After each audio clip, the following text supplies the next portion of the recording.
ভারতের রাজধানী দিল্লিতে অবৈধভাবে বসবাসরত ১৭৫ বাংলাদেশিকে শনাক্ত করেছে পুলিশ। দিল্লি পুলিশ এ তথ্য জানিয়েছে। দিল্লি পুলিশ আরও জানিয়েছে, বেআইনিভাবে বাংলাদেশি অভিবাসী সমস্যার সমাধানে এই অভিযান পরিচালিত হচ্ছে। অভিযানে তাদের পরিচয় যাচাই করা এবং প্রয়োজনীয় আইনগত ব্যবস্থা নেওয়া হবে। দিল্লির আউটার ডিস্ট্রিক্ট পুলিশের আওতাধীন এলাকায় ১৭৫ জন সন্দেহভাজন বাসিন্দার খোঁজ পাওয়া গেছে। এসব বাংলাদেশি যথাযথ নথিপত্র ছাড়াই বসবাস করছেন। দিল্লির পুলিশ এক বিবৃতিতে বলেছে, দেশে বৈধ ভারতীয় নাগরিক নথি ছাড়া বসবাসরত বাংলাদেশি অভিবাসীদের বেআইনি অবস্থা নিয়ে ক্রমবর্ধমান উদ্বেগের প্রতিক্রিয়ায় আউটার ডিস্ট্রিক্ট পুলিশের দিল্লিতে বৈধ নথি ছাড়া বসবাসরত ব্যক্তিদের শনাক্ত, আটক এবং ফেরত পাঠানোর কাজ শুরু করেছে। সম্প্রতি আউটার ডিস্ট্রিক্টের আওতাধীন এলাকায় একাধিক অভিযান, যৌথ তল্লাশি পরিচালিত হয়েছে।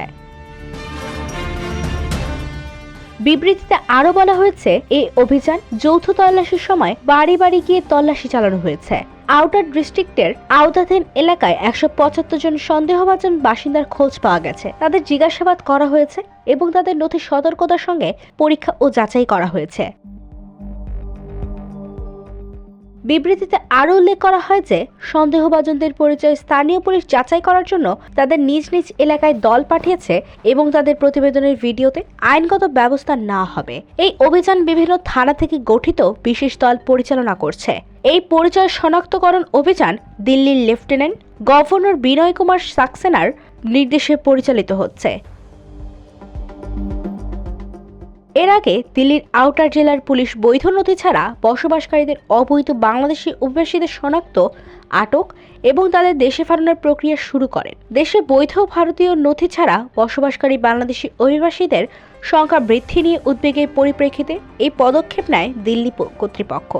এদিকে অবৈধ বাংলাদেশিদের জন্য ভারতের ডিটেনশন সেন্টার বা বন্দিশালা তৈরির ঘোষণা দেওয়া হয়েছে মহারাষ্ট্রে।